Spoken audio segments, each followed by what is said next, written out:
Thursday in Parliament, I think we witnessed a watershed moment in our history.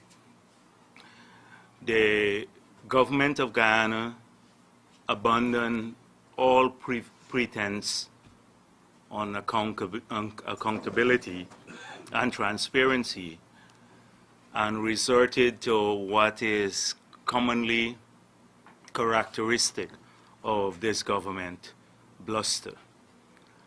Today, I do not want us, because the news cycle is overloaded in the recent time, and I do not want us to miss the significance of what took place in the National Assembly last Thursday.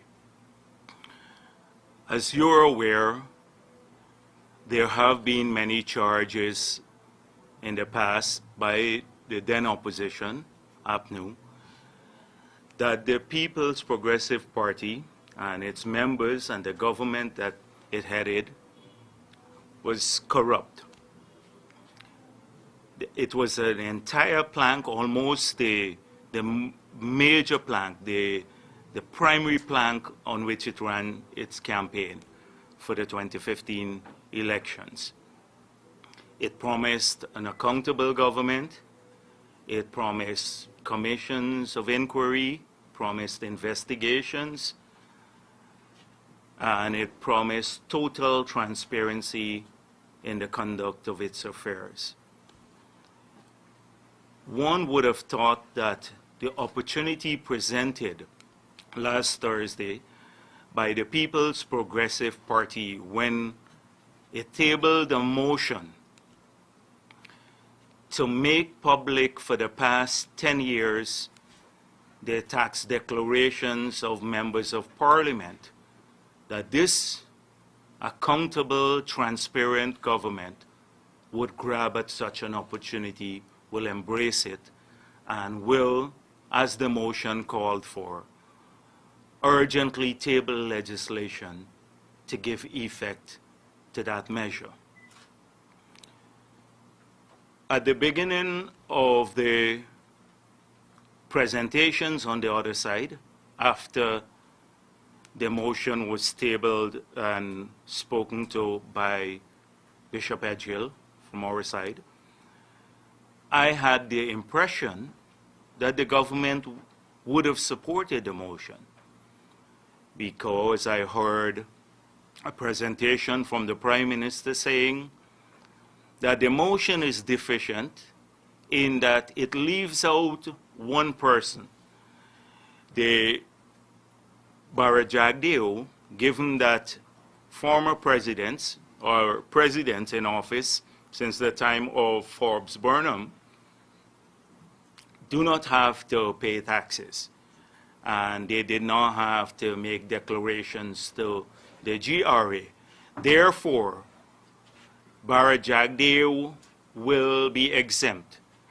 And that is why this motion was brought forward, just because it gave Bharrat Jagdeo a loophole.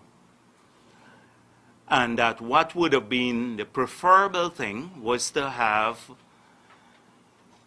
not just this motion, the tax declarations made public, but also the submissions to the Integrity Commission made public too. And that would not exempt Bharrat Jagdeo. So having heard that and some other presentations of a similar nature, we decided in the People's Progressive Party to amend our motion, which had called only for the tax declarations for the past 10 years to be made public. We amended the motion to include declarations to the Integrity Commission for the past 10 years, too. And we further amended the motion to urge the government to take urgent legal criminal action against those who have not complied with the act. Now, we thought the government would embrace this, given the huge talk about throwing people in jail and accountability and everything else. And given that the Prime Minister had urged this declaration of our statements on to the Integrity Commission. To our surprise, but it is not surprising to the nation, I think, they voted against it. And the reasons given, I'll go through those in a moment. The reasons given can only be described as laughable.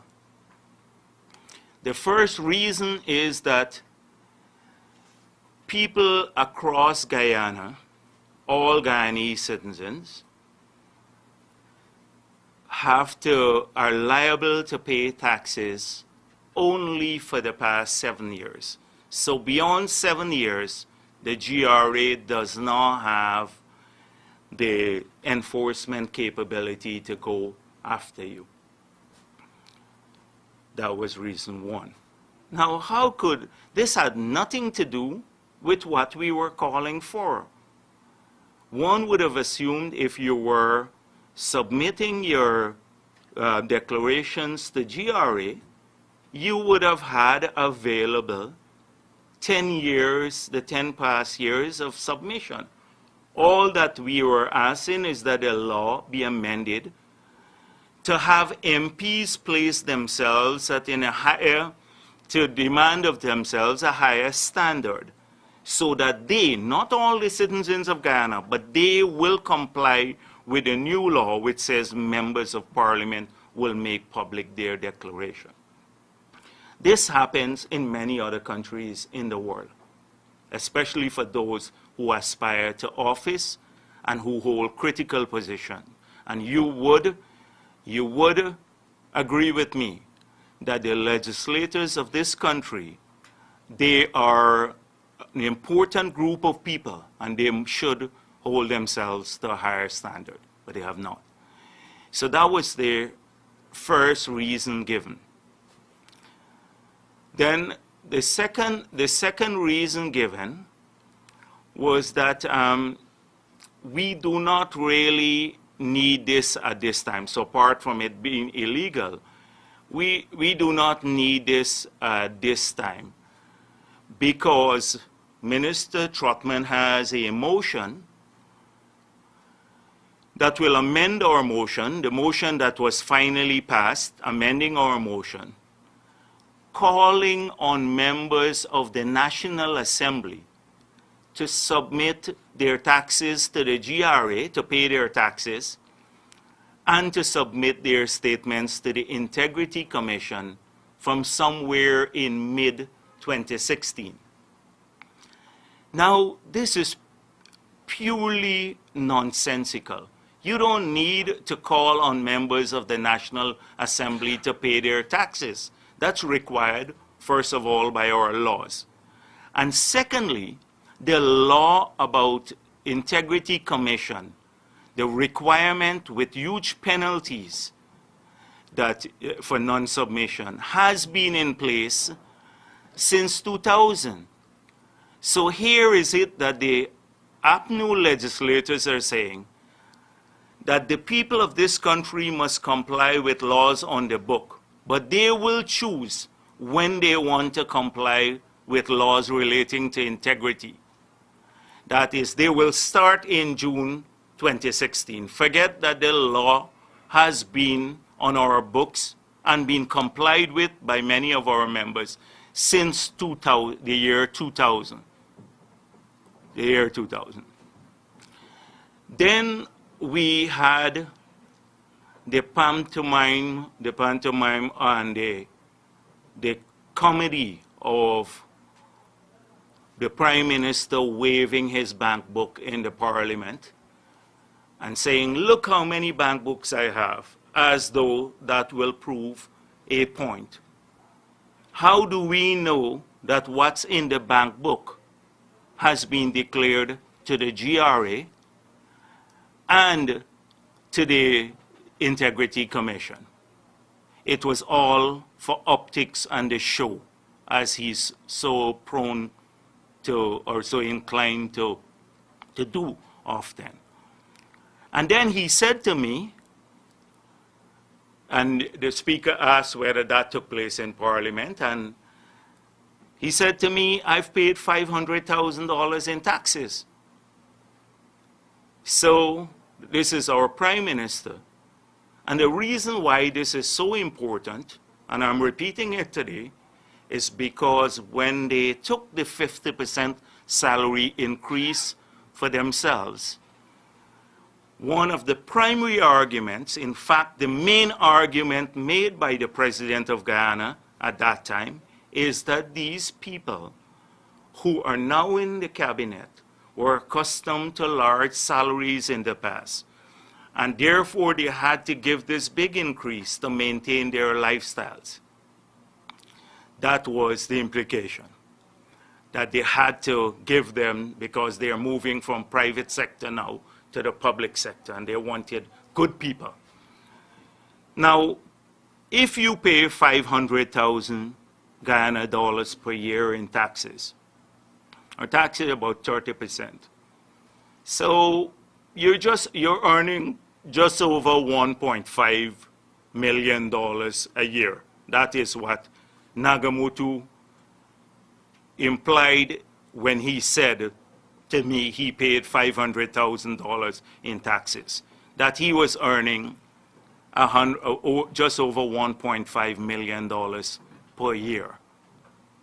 I know differently because in some years in the Berbice Bridge, he had, I think, $6 million earnings for the work he did there. And the arbitration at GNIC, I think another $6 or $7 million for the work there. I'm not sure. But effectively, he's saying, if you take 1.5 or 6 million and divide it by 12, that he was working for $130,000 a month before he got into the prime ministership. That salary has moved from $130,000 a month to $1.7 million per month. Effectively 13 times more than he declared to the GRA. 13 times more.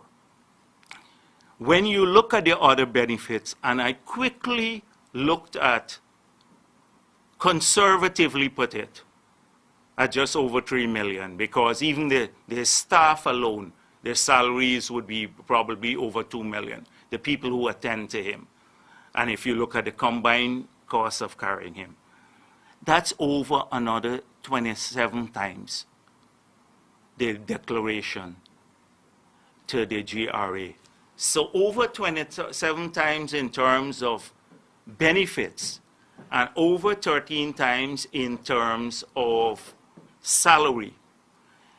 The Prime Minister today enjoys over 40 times more than he declared to the GRA as his annual income in the past. 40 times more. And he likes to go on about pension. That's why I mentioned to the Speaker, I said, he always says about Jagdeo's pension. Apart from the fact that that pension is 7/8 of the salary of the president. So when the president's salary goes up, that pension moves up too.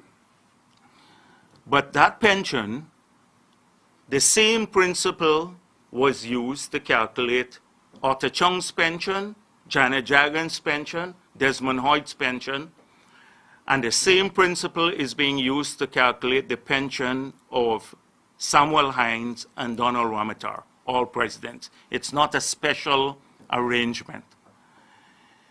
But this is after, if he has such a, and he speaks about obsession, he has such an obsession about the pension.